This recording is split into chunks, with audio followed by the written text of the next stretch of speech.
कानपुर पहुंची भोजपुरी अदाकारा आम्रपाली दुबे अपनी अपकमिंग फिल्म के प्रमोशन के लिए देर रात कानपुर पहुंची, जहां उन्होंने मीडिया से बात करते हुए अपनी अपकमिंग फिल्म रोज़ा के साथ साथ कानपुर के बारे में बात की।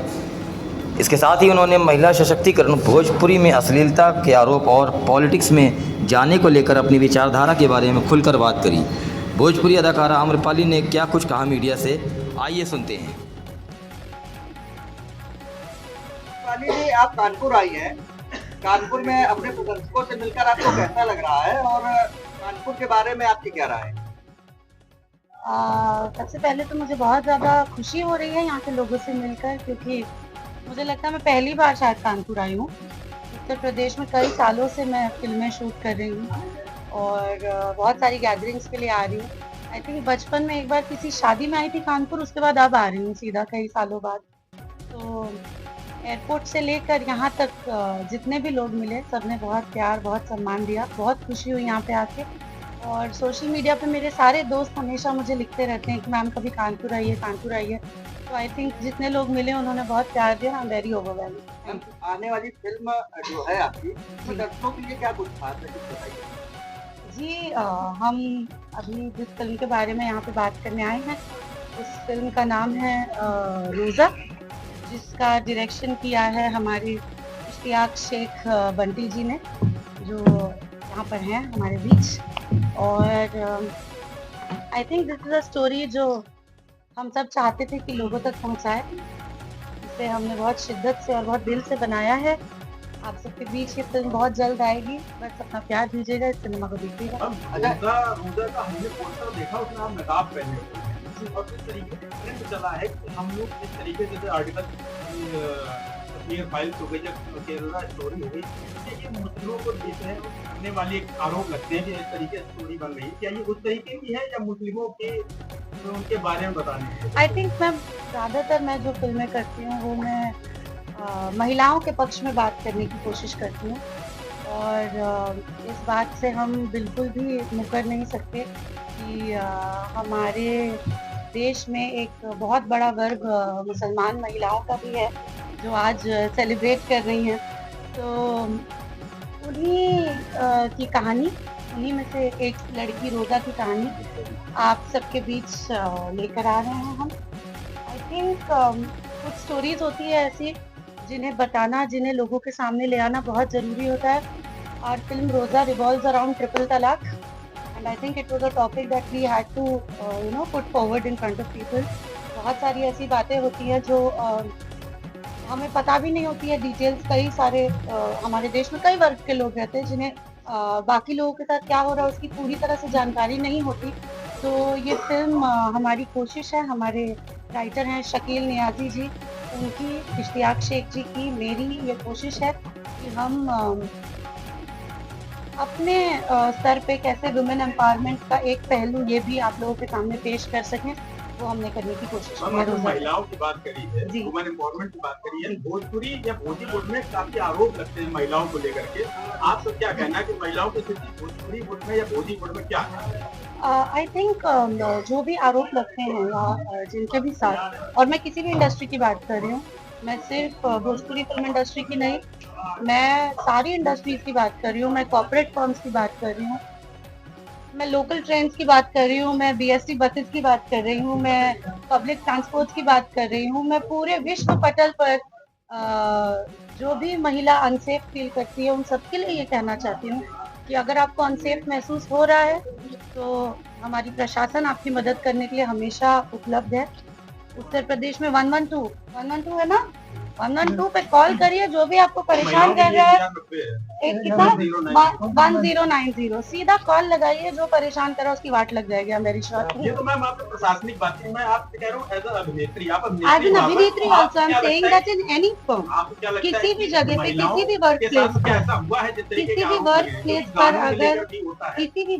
पर अगर किसी महिला के साथ उसे लग रहा है कि उत्पीड़न हो रही है, उसे प्रताड़ित किया जा रहा है, तो उसे अपनी आवाज रखनी चाहिए। और उसे नहीं, प्रभु के पास मेरे साथ तो ऐसा कभी हुआ नहीं। और मुझे लगता है कि अगर ऐसा हुआ होता, जो कि आई एम वेरी ब्लेस्ड कि नहीं हुआ, अगर ऐसा हुआ होता तो मैं सबसे पहले 1090 पे कॉल।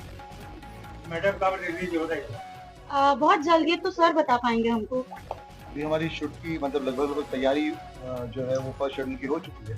सेकेंड शेड्यूल हम लोग कल या परसों से स्टार्ट करेंगे और जो भी पोस्ट प्रोडक्शन को समय लगता है 3 से 4 महीने। ओरिएंटेड एक तरीके से फिल्म कह सकते हैं। अभी मुस्लिमों से जुड़ा हुआ एक वक्फ बोर्ड बिल आया है, उसको लेकर के आपका क्या मानना है, क्या कहते हैं?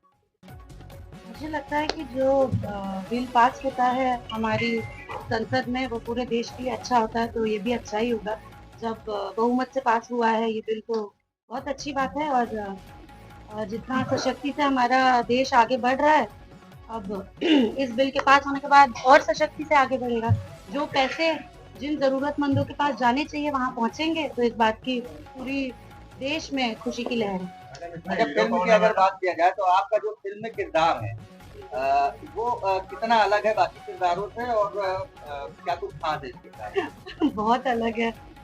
ट्रस्ट मी, बहुत डिफिकल्ट होता है। जो इंसान हर बात पे बोलता है हे भगवान, हाय राम उसके लिए हर बात पे या अल्लाह बोलना बहुत डिफिकल्ट इंशाल्लाह। इंशाल्लाह। तो आई थिंक मुझे बहुत मेहनत लगी है और बहुत सारे सीक्वेंसेस में जहाँ पे मेरे पिताजी के साथ मेरे सीन थे, अभी भी पिताजी ही बोल रही हूँ। तो जब हम शूट कर रहे थे तो मेरे मुंह से बार बार पिताजी पिताजी निकल जाता था, तो मुझे आदत है नहीं नहीं अब्बा बोलना है इनको। तो वैसे ही यही बेसिक चैलेंजेस थे और ज्यादा नहीं। लेकिन आई थिंक बहुत ही यूनिक स्टोरी है। मुझे लगता है कि लोगों को देखकर बहुत अच्छा लगे। अच्छा, प्रमोशन के लिए भोजपुरी फिल्म है जी ये फिल्म जो आ रही है, जी ये भोजपुरी फिल्म है या हिंदी फिल्म है? जी नहीं, ये भोजपुरी फिल्म भी है और इसमें बहुत ज्यादा उर्दू का भी प्रयोग हुआ है। जो आम बोलचाल में बोली जाने वाली हिंदी का भी प्रयोग हुआ है। अवधी भी कुछ कुछ जगहों पर यूज की गई है। But this film will be release as a Bhojpuri film और मुझे लगता है देश में जिस भी कोने से लोग देखेंगे उन्हें फिल्म समझ में आएगी।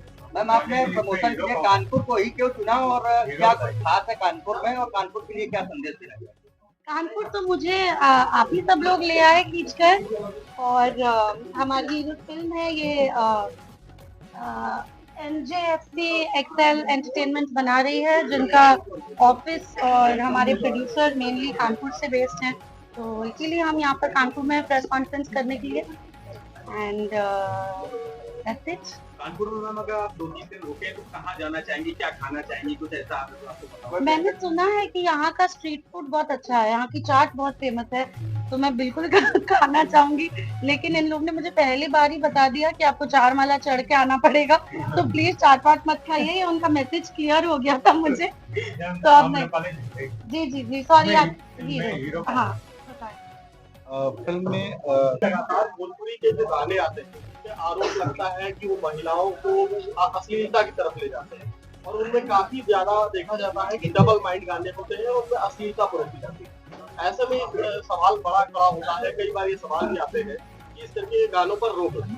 ऐसे में अभिनेत्री होने के चलते आप लोग क्या इस पर पाए जाते हैं? सिर्फ अभिनेत्री नहीं, मैं जेन्युइनली एक महिला होने के नाते ये बात कहना चाहूंगी कि अगर ऐसे कोई गाने बनते हैं और जो लोग सुन के परेशान हो जाते हैं, जो हमारे आसपास आने जाने वाली ट्रैक्टर सब जगह बजता है, जो हम में से किसी को भी डिस्टर्ब करता है, तो बिल्कुल एक तरह का सेंसर सर्टिफिकेशन होना चाहिए ऐसी चीजों के लिए भी। किसी भी गाने के लिए, किसी भी 30 सेकंड वीडियो के लिए, कोई शॉर्ट वीडियो हो, हर चीज एक सेंसरशिप क्रॉस करके फिर आगे बढ़नी चाहिए, ये मेरा मानना है। क्योंकि हमको रेटिंग मिलनी चाहिए कि क्या चीज कौन देख सकता है, क्या चीज कौन सुन सकता है, क्या चीज पब्लिकली प्ले करना अलाउड है, नहीं अलाउड है। ये चीज का अधिकार है नागरिक को। तो मुझे लगता है कि गाने बने, शॉर्ट वीडियोस बने, फिल्म्स बने, जो भी बने, फिल्में तो सेंसरशिप से जाती ही है, गाने और बाकी जो शॉर्ट फिल्म्स बन रही है वो सब भी सेंसरशिप से गुजरनी चाहिए। OTT प्लेटफॉर्म्स पर बनने वाले कंटेंट भी प्रॉपर सेंसरशिप से गुजरने चाहिए, ये मेरा मानना है।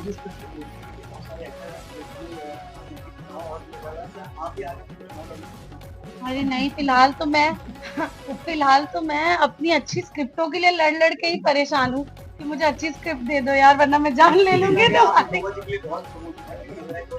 जी बिल्कुल।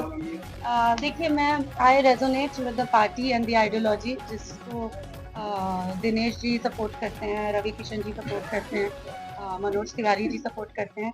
तो मुझे उस पार्टी विशेष से जब भी कैंपेनिंग या प्रमोशन के लिए बुलाया जाता है तो मैं पूरी कोशिश करती हूँ कि अगर मैं उपलब्ध हूँ, अवेलेबल हूँ तो मैं पहुँच सकूँ। मेरा खुद पॉलिटिक्स ज्वाइन करने का फिलहाल आई थिंक आगे भी कोई मन नहीं है। I don't want to be a part of politics. I am very happy with the career that I have right now and I really want to focus on it. Bollywood का कोई नया आपको प्रपोजल आया है? बॉलीवुड फिल्मों को कोई मूवी देखो?